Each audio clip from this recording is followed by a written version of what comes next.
मतलब आपके पास ऑप्शन नहीं थे, आपको चुनना पड़ा। जी मैम, कई बार लाइफ के अंदर क्या होता है कि ऑप्शन अवेलेबल नहीं होते।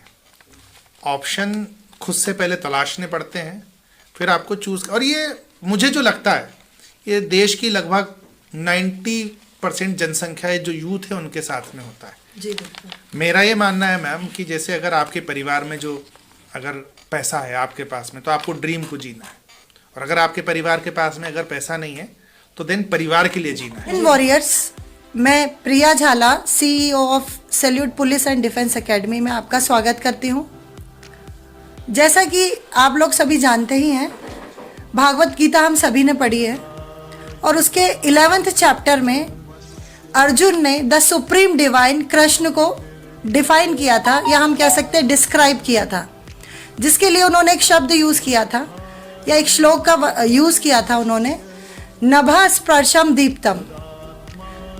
इस शब्द का अर्थ है कि जो सुप्रीम डिवाइन है, कृष्ण है, उनका कोई भी अंत नहीं है।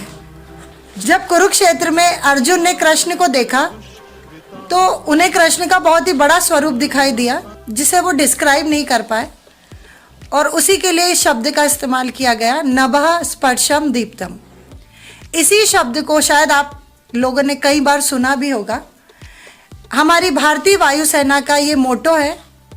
इस मोटो से हमारी भारतीय वायुसेना काम करती है। इंग्लिश में इस शब्द का मीनिंग होता है touch the sky with the glory. और आप जैसा कि आप सभी जानते हैं कि वायुसेना का जो काम होता है वो स्काई में ही होता है, भारत की रक्षा करना स्काई से। ऐसे ही वायुसेना का हिस्सा रहे हमारे साथ एक गेस्ट मौजूद हैं जिन्होंने अपने 20 साल इंडियन एयरफोर्स को दिए। साथ ही में वे एक एकेडमी भी रन कर रहे हैं। फिलहाल कई बच्चों को यहाँ से रिक्रूट करते हैं कि वो भी भारतीय सेना का हिस्सा बने, चाहे वो आर्मी हो, एयरफोर्स हो या नेवी हो। तो I welcome you mister Dharmendra Singh Jhala, air veteran from Indian air force. सबसे पहले तो मैं मैम आपका तहे दिल से धन्यवाद अदा करना चाहूँगा और सारे दर्शकों को बोलना चाहूँगा जय हिंद। आपने आपके इस प्रीमियर शो में, पॉडकास्ट में आपने मुझे बुलाया, इसके लिए बहुत बहुत धन्यवाद मैम। नहीं सर, ये हमारा सौभाग्य है कि आप हमारे साथ आए, और इस पॉडकास्ट का उद्देश्य यही है कि हमारे जो स्टूडेंट्स हैं या हमारी जो जनता है जो फ़ौज के बारे में जिनको ज़्यादा जानकारी नहीं है, वहाँ तक अभी तक सही जानकारी पहुँचे। शुरुआत हमने आपसे की है और हम कोशिश करेंगे कि ऐसे ही एयर वेटरन या पुलिस और डिफेंस से रिलेटेड जो लोग हैं जिन्होंने अपना कीमती समय वहाँ पे दिया है, वो यहाँ आए और सही जानकारी दें, जिससे लोगों तक भी सही जानकारी जाए। आपका जो इनिशिएटिव है वो बहुत ही ज़्यादा अच्छा है, और ईश्वर अगर चाहेंगे तो आपकी बात सारे जितने भी यूथ हैं वहाँ तक पहुँचेगी, भारतीय नागरिकों तक पहुँचेगी, ये मेरा आशा है। तो सर, ये हमारे इस पॉडकास्ट का फर्स्ट सेगमेंट है। इसको हमने नाम दिया है बिहाइंड द बैच। ठीक है। इस सेगमेंट में हम बातें करेंगे कि आपका जो ये जो सफ़र था, इसकी शुरुआत आपने कैसे की। तो आप बताना चाहेंगे हमारी ऑडियंस को कि मतलब आपको कैसे लगा या आपको कैसे मन में आया कि मुझे देश की सेवा करनी है या मुझे फोर्स में जाना है। कहाँ से फर्स्ट टाइम आपके माइंड में सब आया था?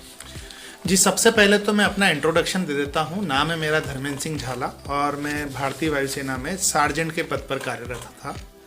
मेरा जो एरिया ऑफ वर्क था वो था टेक्निकल। मैं, जो आपने देखा होगा, फ्लाई पास्ट होता है सूर्य किरण, जिसके अंदर अभी हॉक है फिलहाल में, जो किरण हुआ करते थे, दोनों पर मैं काम कर चुका हूँ। मतलब कि एज अ टेक्निकल टीम, और उसमें अगर आप बोलेंगे तो देन एज अ इंस्ट्रक्टर भी मैंने वहाँ पर काम किया है। अब रही बात कि मैंने एयरफोर्स को क्यों ज्वाइन किया, आप इसके बारे में आपने शायद आपका यही क्वेश्चन है। जी सर। तो मैं आपको बता देता हूँ कि एयरफोर्स में जो मैंने ज्वाइनिंग किया वो 2002 में किया था। उससे पहले मैं तैयारी कर रहा था किसी न किसी फौज में जाने के लिए या कुल मिला के अपनी आजीविका कमाने के लिए। टू बी वेरी फ्रैंक, मैं आपको सीधी सीधी बात बताऊँगा, गलत में कुछ भी नहीं बोलूँगा। आजीविका कमाने के लिए ही मैंने एयरफोर्स को ज्वाइन किया।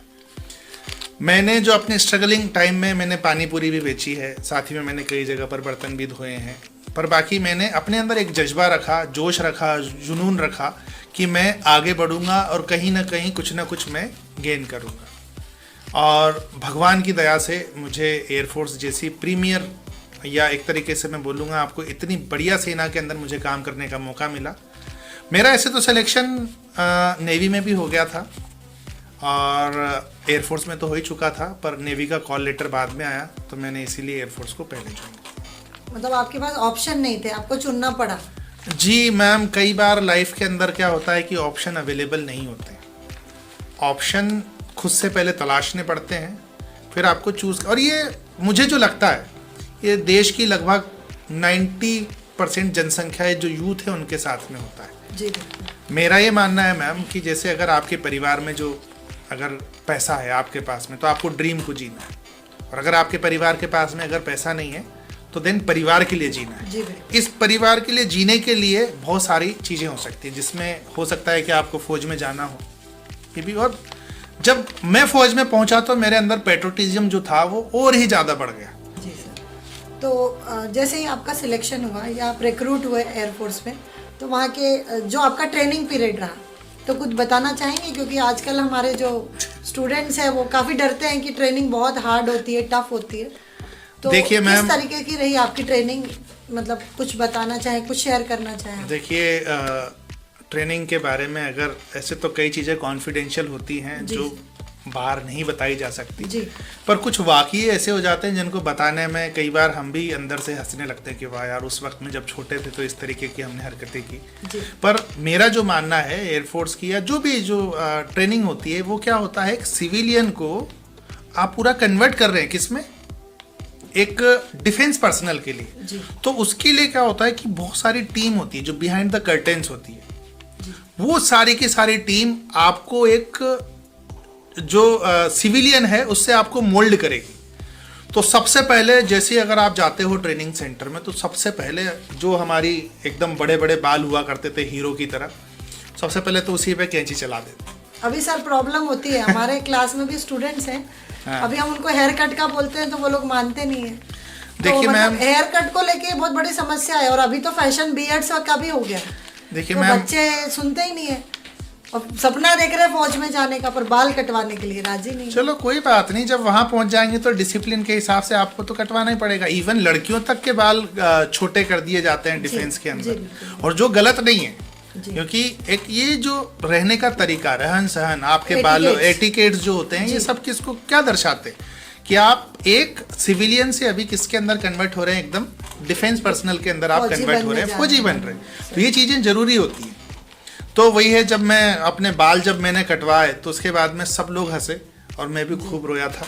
तो ये सभी के साथ में होता है, कोई नई बात नहीं है। फिर उसके बाद में जब ट्रेनिंग होने लगी तो जब टफ एक्चुअली क्या होता है कि जब आप कन्वर्ट होते हैं ग्रेजुअली, उसमें क्या होता है कि आपको कहीं पर भी जाना होगा तो रनिंग के हिसाब से जाना है, डिसिप्लिन में खाना है, लाइन में लग के नहाना है, अपनी चीज़ें अपने को ही संभाल के रखनी पड़ती है। पहले तो क्या होता था, माँ बाप ने कर दिया ठीक है, हो जाता था। अभी आपको सब कुछ आपको खुद ही को डिपेंडेंट बनना पड़ता है, सेल्फ डिपेंडेंट बनना पड़ता है। तो फिर भी जैसे कई बार क्या होता है, बच्चे तो होते ही हैं, तो हमने भी एक दो बार इस तरीके से किया तो कई बार पिट्ठू मिले। जी, पनिशमेंट। हाँ, पनिशमेंट मिला, रगड़ा जिसको बोला जाता है फौज में। रगड़ा मिला तो आपको कितनी बार सर रगड़ा मिला होगा फौज में? जी मैम, अगर देखा जाए तो मैं तो हैबिचुअल ऑफेंडर था। मतलब आपने कभी अच्छे से किया नहीं काम, इसलिए आप अरे नहीं, ऐसा नहीं है मैम। अब क्या होता था कि ये तो देखो बहुत सारे लोग होते हैं, है ना। अब क्या होता है कि ट्रेनिंग्स बहुत सारे हैं, अब कलेक्टिवली पनिशमेंट मिलता है फौज के अंदर, आपको कभी भी इंडिविजुअल पनिशमेंट नहीं मिलेगा। आपने गलती की है तब भी पूरे लॉट को पनिशमेंट मिलना है, जिसको हम फ्लाइट बोलते हैं, आगे जाके उसको स्क्वाड्रन बोलते हैं। और अगर आपने मान लो आपने खुद ने गलती भी की है तब भी पूरे को, तो यार फिर दूसरे की गलती से क्यों करना, खुद ही गलती करके पनिशमेंट लो ना, तो मजा आएगा। अच्छा, ठीक है सर। तो इस तरीके से मतलब ट्रेनिंग पीरियड काफी अच्छा रहा। बहुत ही। और मेरा ये मानना है कि ट्रेनिंग सेंटर की जो मेमोरीज होती हैं वो मुझे नहीं लगता कि वो जो लाइफ टाइम मेमोरीज हैं जो मरने के बाद ही में खत्म हो सकती है। इतना एंजॉयमेंट वाला पीरियड होता है, क्योंकि आप जगह जगह के लोगों से मिल रहे हैं। जी बिल्कुल। उनके क्रियाकलापों को आप देख रहे हैं, अलग अलग कल्चर लोग आते हैं, एक दूसरे के साथ मिलते हैं, बातचीत करते हैं, भाषा अलग अलग होती है। तो बहुत रियली में जो मजा आता है। अब मेरे जो भी बहुत सारे कलीग इसको देख रहे होंगे जो और मेरे कलीग ने, जिन्होंने हम दोनों ने साथ में ट्रेनिंग ली ट्रेनिंग आपके ली बड़ी है, रहे तो वो हैं। रियली में इस वाले पॉडकास्ट को देखेंगे तो हंसेंगे कि हमने क्या क्या किया। जब आप अगर मेरे को वापस से अगर बुलाएंगे तो मैं आगे आने वाले टाइम पर शेयर करूंगा, कुछ इंटरेस्टिंग चीजें रहेंगी, कुछ कहानियां रहेंगी बिल्कुल सर। जो आपको जो दर्शकों को गुदगुदा देगी अंदर से, और फौज का डिसिप्लिन के बारे में भी बहुत सारे पाठ मिलेंगे आपको। जी बिल्कुल सर। तो आप रिक्रूट हो गए, ट्रेनिंग भी आपकी काफ़ी अच्छी रही। उसके बाद सर जब आपकी पोस्टिंग हुई है, जो आपने पिछले 20 साल फौज को दिए, उसमें ऐसा कोई वाकया आपको याद हो जो आप हमारे साथ शेयर करना चाहेंगे, या उन 20 सालों में आपकी लाइफ किस तरीके से बदल गई जो पहले नहीं थी? देखिए मैम, ये तो थोड़ा सा 20 साल को समराइज करना जी जी बिल्कुल बहुत लिमिटेड टाइम में थोड़ा सा मुश्किल हाँ, होता कुछ है। शब्दों में आप फिर भी बताना मैं चाहेंगे। ये बताना चाहूँगा कि एयरफोर्स ने मुझे फर्श से अर्श तक पहुँचाया। Okay sir. इन्होंने मुझे रहने का तरीका सिखाया, मुझे बिल्कुल। चलने का तरीका सिखाया, मुझे कपड़े पहनने का तरीका सिखाया, मेरी आजीविका चलाई। जी बिल्कुल। मतलब एयरफोर्स ने मुझे सब कुछ दिया। जी सर। इसी एयरफोर्स की बदौलत पे ये जो हमने जो एकेडमी खोल के रखी हुई है, इसी एयरफोर्स की बदौलत एक पर पहचान मिलती एक है। पहचान मिलती है। और इस बीच में मैंने कई जगह पर मेरी पोस्टिंग रही। मैं हैदराबाद में रहा, चेन्नई में रहा, बीदर में रहा, कलाईकुंडा में रहा। तो यहाँ की जो कल्चर जो मैंने देखी, जी सर। उससे भी मुझे काफ़ी कुछ सीखने को मिला। और काफ़ी देखो, इम्प्रूवमेंट जरूरी होता है।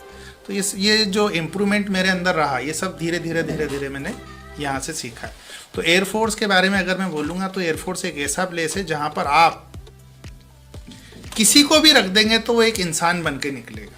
जी बिल्कुल। जी फौज यही तो सिखाती है लोगों जी को। जी जी जी जी फौज यही सिखाती है। तो इस तरीके से आपके 20 साल रहे। सर हमारा जो सेकेंड सेगमेंट है उसमें हम कुछ मिथ्स के बारे में बात करेंगे। जब भी एयरफोर्स की बात आती है तो लोगों के दिमाग में एक ही चीज़ चलती है कि आप प्लेन उड़ाते हैं क्या? तो क्या इंडियन एयरफोर्स में सिर्फ पायलट्स ही होते हैं, या बिहाइंड द कर्टन्स कुछ ऐसे दूसरे लोग भी हैं, या कैसे हमारे स्टूडेंट वहाँ जा सकते हैं, उनको कैसे पूरी जानकारी मिले, जी वो आप बताइए। तो मैं आपको ये बताना चाहता हूँ कि प्लेन उड़ाने के लिए क्या होता है। प्लेन उड़ाने के लिए क्या होता है कि आपके पास में पायलट अवेलेबल है। जी। पर आप ये बताएं कि क्या एरोप्लेन को सर्विसिंग करने के लिए आपको नहीं चाहिए? एयरफोर्स बंदे चाहिए। ओके। आपको जो मैनेजमेंट करना है उसके लिए चाहिए कि नहीं चाहिए? मैनेजमेंट के लिए Okay. चाहिए,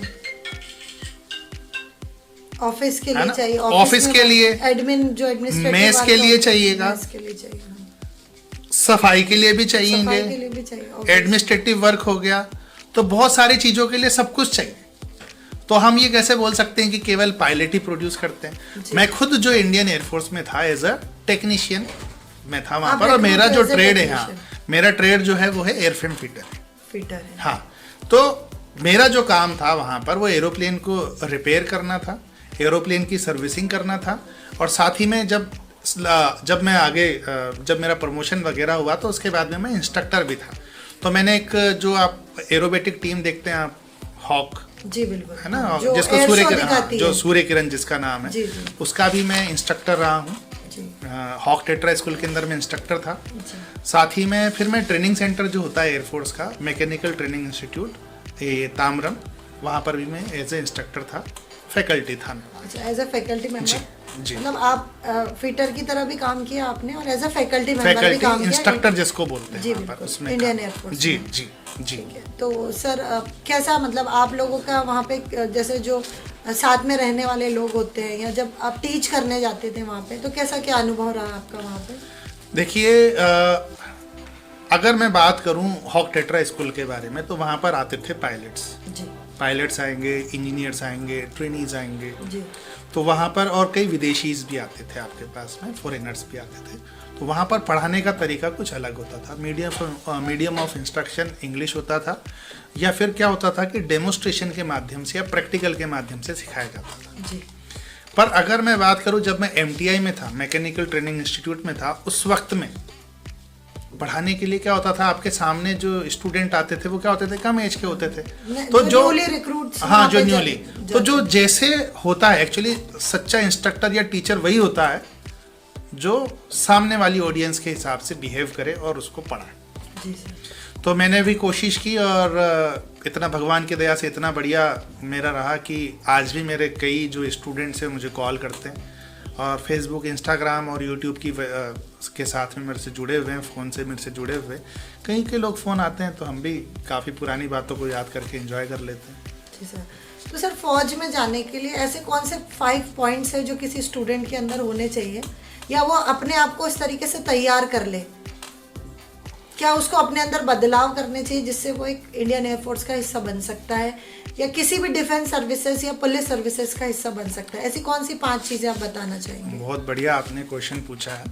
देखिए, सबसे पहले अगर आप बात करें 5 चीज़ों के बारे में, तो मैं सबसे प्राइम जो चीज़ बताऊंगा वो रहेगा, सबसे पहले आपको डिटरमाइन होना पड़ेगा। डिटर्मिनेशन। पहला है डिटरमिनेशन। अगर आप डिटरमाइन नहीं है तो आप कुछ नहीं पा सकते लाइफ के अंदर। दूसरा, उस डिटर्मिनेशन को पूरा करने के लिए आपको पंक्चुअल बनना पड़ेगा। Punctuality is second. पंक्चुअल होने के साथ साथ में अगर आप डिसिप्लिन नहीं है, इधर से उधर अगर भटक रहे हैं, बिल्कुल हाँ, डिसिप्लिन इज ऑल्सो इम्पोर्टेंट। एक मैं बोलूंगा आपको कंसिस्टेंसी, जो लगातार जो काम करते हैं वो आपको वही काम करना है, बार बार एक ही काम करना है, हार नहीं मानना है। और एक सबसे इम्पोर्टेंट है फिजिकल फिटनेस। बिल्कुल। ये 5 जो चीजें हैं ये तो प्राइम है ही, इसके अलावा कई ऐसे बाय प्रोडक्ट है जो आप फॉलो करेंगे तभी आप क्या होंगे, दूसरे लोगों से अलग बन पाएंगे। जी ठीक है सर, तो इस पॉडकास्ट का हिस्सा बनने के लिए बहुत बहुत धन्यवाद और फ्यूचर में हम ऐसी बातचीत करते रहेंगे।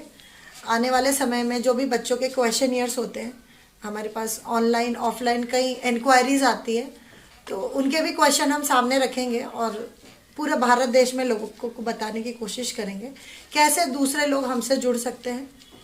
तो यहाँ आने के लिए और हमारे साथ समय देने के लिए बहुत बहुत धन्यवाद sir. Thank you very much. जय हिंद।